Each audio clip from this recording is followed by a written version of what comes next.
انسان کا سب سے زیادہ تعلق اس کے رب کریم کے ساتھ ہوتا ہے۔ اللہ تبارک و تعالیٰ کی طرف سے اسے نعمتیں ملتی ہیں، رب کریم کی طرف سے اس پر عطائیں ہوتی ہیں۔ اللہ کی طرف سے وہ آیا ہے اور واپس اللہ ہی کی طرف لوٹ جائے گا۔ ابتدا بھی مالک کریم کی ذات ہے اور انتہا بھی اسی رب کریم کی ذات ہے۔ انسان دنیا میں جتنے بھی پیچ و تاب کرتا ہے، جتنی بھی دنیا داری کرتا ہے اور جتنے بھی معاملات میں وہ وقت گزارتا ہے، وہ سارے عارضی ہیں، وقتی ہیں، اور بہت ساری چیزیں تو صرف اور صرف دھوکہ ہیں اور دھوکے کے سوا کچھ بھی نہیں۔ اگر اس کا یہ ذہن بن جائے کہ میں نے اپنے تعلقات کو، اپنے معاملات کو اپنے رب کے ساتھ صحیح رکھنا ہے، تو جب اللہ کے ساتھ اس کے معاملات ٹھیک ہوتے ہیں تو بندوں کے ساتھ خود بخود ہی ٹھیک ہو جاتے ہیں۔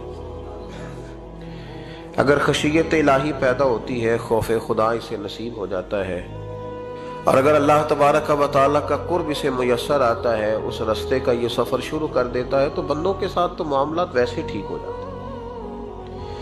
اس لیے کہ جب اللہ سے ڈرے گا، نہ دھوکہ کرے گا، نہ فریب کرے گا، نہ جھوٹ بولے گا، نہ کسی شخص کے ساتھ بددیانتی کرے گا، جب اللہ کے ساتھ اس کا تعلق ٹھیک رہے گا، اور جب یہ اپنے آپ کو آزاد سمجھے گا نا کہ میں ہوں اور میں ہی ہوں اور میں نہیں چلنا ہے، تو پھر یہ اپنی مرضی سے معاملات کو چلائے گا تو خرابی پیدا ہوگی۔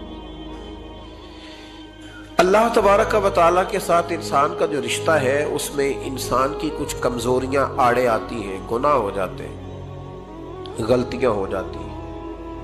ان غلطیوں کے بعد اپنے رب کریم کے ساتھ اپنے تعلق کو مضبوط کرنے کے لیے اللہ رسول نے جو ہمیں وظیفہ دیا، اس کو استغفار کہتے ہیں۔ استغفار ویسے اس کا لغوی معنی تو ڈھانپنا ہوتا ہے، یہ غفر سے بنا ہے، لیکن اس کے اصطلاحی معنی یہ ہے کہ جو گناہ انسان سے ماضی میں ہو جائے، ان سے معافی چاہنے کا نام استغفار ہے۔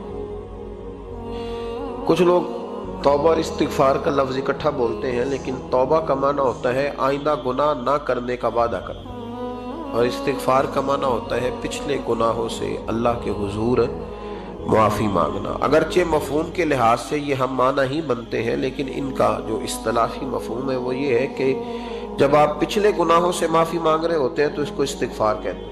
اللہ تعالیٰ نے اس استغفار کو بڑا پسند فرمایا، بڑا پسند فرمایا، اور یہ استغفار کے جملے مالی کو اتنے پسند آئے کہ اللہ نے نبی پاک علیہ السلام کو بھی حکم دیا، کہا محبوب آپ بھی میری بارگاہ میں استغفار کریں۔ اگرچہ حضور کا استغفار اس معنی میں نہیں ہے، بلکہ نبی پاک کا استغفار تو بلندی درجات کا معاملہ ہے۔ چونکہ استغفار خود ایک عبادت ہے، تو یہ عبادت کرنے کا اللہ نے اپنے محبوب کو بھی ارشاد فرمایا۔ جب فتح مکہ ہوئی تو فرمایا اذا جاء نصر اللہ والفتح، جب اللہ کی مدد آئی تو پھر فتح نصیب ہوئی، وَرَأَيْتَ النَّاسَ يَدْخُلُونَ فِي دِينِ اللَّهِ أَفْوَاجًا، تو پھر آپ دیکھیں گے لوگوں کو، لوگ فوجوں کی فوجیں دین میں داخل ہو گئے۔ لوگ پہلے ایک ایک دو دو کر کے آیا کرتے تھے، تو اب فوجوں کی فوجیں آ رہی ہیں، تو یا اللہ ہم کیا کریں؟ تو رب کریم نے فرمایا محبوب فَسَبِّحْ بِحَمْدِ رَبِّكَ وَاسْتَغْفِرْ، اپنے رب کے لیے حمد کرو، تسبیح پڑھو اور استغفار کرو۔ کیا کرو؟ استغفار، معافی مانگو، اس کے حضور آہذاری کرو، استغفار کرو۔ معنی یہ ہوا کہ جب تو غلطی ہو جائے پھر بھی استغفار کرو، جب اللہ زیادہ نعمتیں دے پھر بھی استغفار کرو۔ ہمارے ہاں یہ ہوتا ہے کہ جب تو کوئی نقصان ہوتا ہے تو وہ اللہ کی طرف سے ہوتا ہے، نقصان ہو جائے تو کہتے ہیں اللہ کی مرضی تھی، اور فائدہ ہو جائے تو کہتے ہیں میں نے محنت ہی بڑی کی تھی، میری جدوجہد بڑی تھی۔ ایک بچہ ایک دفعہ میرے پاس کہیں انٹرویو کے لیے جا رہا تھا، تو دعا کرانے آیا، کہنے لگا میں نے وہاں جانا ہے، دعا کیجئے گا اللہ تعالیٰ کامیابی دے۔ میں نے دعا کی، کچھ اس کو پڑھنے کو بتایا، لیکن کامیاب نہ ہو سکا، لوٹ آیا۔ تو میں نے پوچھا کہ کیا بنا؟ کہنے لگا حضرت صاحب بس اللہ کی مرضی تھی، اللہ کی مرضی تھی۔ پھر ایک دفعہ گیا تو نہ کہا اللہ کی مرضی تھی، تیسری دفعہ گیا کامیاب ہو گیا۔ تو بھئی اب کیا بنا؟ کہنے لگا جی جب میں داخل ہوا تو اس نے جاتے ہی مجھ سے پوچھا سب سے پہلا سوال یہ کہ تمہیں جنرل نالج کی بھی کچھ معلومات ہے یا شعبے کے آدمی ہو؟ تو میں نے کہا جناب پوچھئے۔ تو انہوں نے پاکستان کا حدود اربہ پوچھا تو میں نے فٹافٹ بتا دیا۔ پھر انہوں نے مجھ سے پوچھا کہ یہ جو مینار پاکستان ہے اس کی تجویز کس شخص نے دی تھی تو میں نے فٹافٹ اس کا بھی نام بتا دیا. پھر شارٹ ہینڈ کے 1-2 سوالات اس نے کیے تو وہ بھی میں نے بتا دیے تو الحمدللہ کامیاب ہو گیا. میں نے کہا بیٹے جب تو ناکام ہوا تھا تو اللہ کی مرضی تھی، اور کامیاب ہوا ہے تو میں لگا دیے. اب اللہ کی مرضی کدھر گئی؟ یہ اتنا بڑا نقص ہے انسانی فطرت کا، اتنی بڑی کمزوری ہے کہ معاذ اللہ تعالی ہم کمزوریاں قدرت کے کھاتے میں ڈال دیتے اور ناکامیاں قدرت کے کھاتے میں اور کامیابیاں. کیا تماشا؟ حالانکہ ہونا یہ چاہیے تھا کہ جہاں انسان کمزور پڑے تو کہے میری غلطی تھی. صوفیاء یہ سبق دیتے ہیں، اللہ کے بندے یہ پیغام دیتے ہیں کہ جب تو کہیں ناکام ہو جائے تو سمجھ جائے تیری، اور جب تو کامیاب ہو جائے تو سمجھ رہے اللہ راضی ہو گیا تھا، اللہ نے رحمت کر دی، اس نے فضل کیا. تو یاد رکھیں استغفار، کئی چیزوں پہ استغفار ہوتا ہے، کئی چیزوں پہ، اور استغفار کا نفع ملتا ہے. کیا نفع ملتا ہے؟ وہ سورہ نوح کی آیت نمبر 10، 11 اور 12 میں اللہ نے بیان فرمایا کہ استغفار صرف گناہ سے معافی چاہنے کا نام نہیں بلکہ استغفار کا تمہیں فائدہ ملے گا. کیا؟ رب فرماتے ہیں فَقُلْ تُسْتَغْفِرُوا رَبَّكُمْ. جب حضرت نوح کی قوم قحط کا شکار ہو گئی، آزمائشیں آ گئیں، تو آ کے حضرت نوح سے کہنے لگے اب ہم کیا کریں؟ تو کیا کہا حضرت نوح نے؟ فرمایا فَقُلْ تُسْتَغْفِرُوا رَبَّكُمْ. آپ نے فرمایا اپنے رب سے استغفار کرو، اپنے رب سے.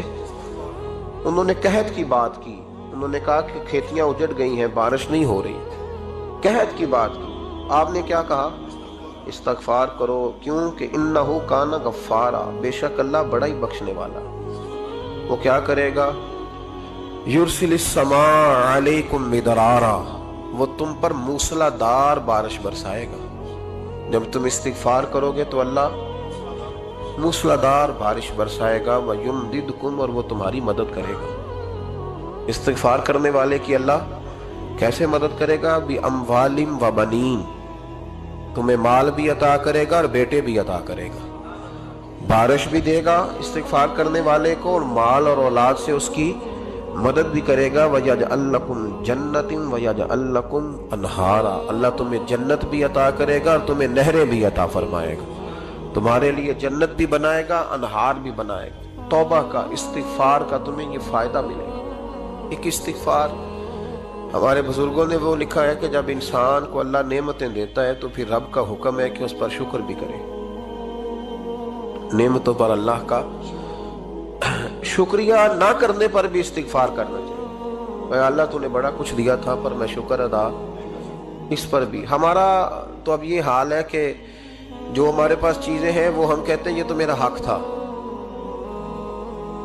لیکن جو نہیں وہ مجھے فٹافٹ ملنی چاہیے. مطلب اگر میرے پاس صحت ہے تو اس کو میں اپنا حق سمجھ لیتا ہوں کہ یہ تو میرا، یہ چونکہ ٹھیک ہے جی، یہ تو صحیح ہے، تندرستی ہے، یہ تو ٹھیک ہے، لیکن کار کوئی نہیں، وہ ذرا مل جانی چاہیے. اولاد تو میرے پاس ہے، وہ تو میرا حق تھا، میرا رائٹ تھا، معاذ اللہ وہ تو ہم نے حق بنا لیا. اور میرے پاس بنگلہ کوئی نہیں، وہ مجھے فٹافٹ مل جانا چاہیے. بھئی یہ کس طرح تیرا حق تھا؟ کس حساب سے؟ یعنی جو چیزیں ہیں ان کو سنبھالنے کی فکر نہیں ہے، اور جو نہیں ہے ان کے طلب کی فکر لگی ہوئی ہے. شکر نعمت کو محفوظ کر دیتا ہے، شکر نعمت کو محفوظ کر دیتا ہے، اور ناشکری نعمت کو لَئِن شَكَرْتُمْ لَأَزِيدَنَّكُمْ وَلَئِن كَفَرْتُمْ إِنَّ عَذَابِي لَشَدِيدٌ. اللہ فرماتے ہیں شکر کر، میں تیری نعمتوں میں اضافہ کر دوں، اور ناشکری کرے گا تو عذاب دوں گا. شکر نہیں نہ ہوتا، شکر نہیں ہوتا. دیکھیں نا، 100 روپے ابا جی نے دیا ایک بچے کو اور اس کو کہا کہ جا دکان سے کچھ چیز لے آ، تو وہ 100 روپیہ اس نے رستے میں جاتے کہیں پھاڑ دیا، جب گوا دیا تو اب وہ والد سے دوبارہ 100 مانگتا ہے. تو والد کہتا ہے کہ پہلے 100 کا تو نے کیا کیا؟ نہیں سمجھ آئی آپ کو میری بات؟ پہلے 100 کا کیا کیا؟ تو وہ کہے گا جی باپ میرا دل کرتا تھا میں نے پھاڑ دیا. جوان بچہ ہے، سمجھدار ہے، 12-14 سال کا ہے. میرا دل کیا تھا میں نے پھاڑ دیا، ختم ہو گئی بات. تو ابا نیا 100 دے دے گا. سبحان اللہ. کتنے خوش ہو کے آپ کہہ رہے ہیں نہیں دے دینا سو. یہ کیسے ہو سکتا ہے بھائی؟ کروڑ پتی والد بھی ہو تو 100 کا نوٹ دوبارہ دیتا کیوں؟ بیٹا نہیں اس کا پیار نہیں؟ کیوں نہیں دے رہا؟ وہ کہتا تو نے میرے پہلے 100 کی قدر نہیں ڈالی، نیا تجھے کیسے مل جائے؟ انہیں خیال ہی نہیں کیا، تو نے جدوجہد ہی نہیں کی. تو نے حضرت مولا رومی نے مثال دی ہے